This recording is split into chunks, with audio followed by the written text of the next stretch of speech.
अगर आप बेबाक और निष्पक्ष खबरें देखना चाहते हैं तो हमारे चैनल को सब्सक्राइब करें और बेल आइकन को दबाएं।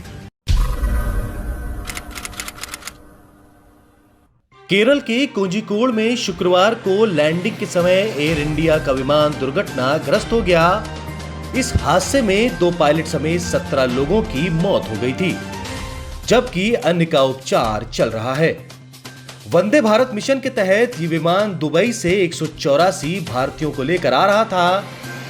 आइए आपको बताते हैं कि आखिर वंदे भारत मिशन है क्या और इस मिशन को भारत सरकार ने किसके लिए बनाया था।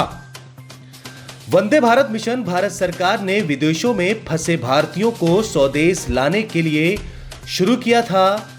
मई में शुरू हुए इस अभियान के तहत स्पेशल फ्लाइट से विदेशों में फंसे भारतीयों को लाया जा रहा है।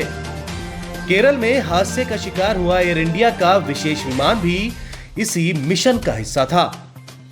भारत समेत कई देशों ने कोरोना की महामारी से निपटने के लिए कड़े कायदे कानून लागू किए थे। भारत में भी लॉकडाउन का ऐलान कर बस, ट्रेन और विमान सेवाओं पर रोक लगा दी गई थी। वहीं अंतर्राष्ट्रीय उड़ानों पर भी अब भी रोक है। ऐसे में बड़ी संख्या में भारतीय विदेशों में फंस गए। 12 देशों में फंसे भारतीयों को वापस स्वदेश लाने के लिए सरकार ने कई एजेंसियों से सहयोग से वंदे भारत मिशन की शुरुआत की थी। वंदे भारत मिशन के तहत अमेरिका, ब्रिटेन, सिंगापुर, संयुक्त अरब अमीरात, सऊदी अरब, मलेशिया, कुवैत के साथ ही बांग्लादेश और मालदीव से अब तक लाखों लोगों को भारत वापस लाया जा चुका है। वंदे भारत मिशन के तहत यात्रियों से ही विमान का किराया लिया जाता है। वंदे भारत मिशन के तहत स्वदेश वापसी के लिए दुनिया भर से बड़ी तादाद में आवेदन मिले थे। अकेले खाड़ी देशों से ही 3 लाख से अधिक भारतीयों ने अपने वतन लौटने के लिए आवेदन किए थे।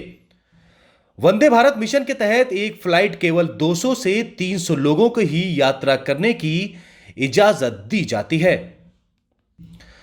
सोशल डिस्टेंसिंग का पूरा ख्याल रखा जाता है।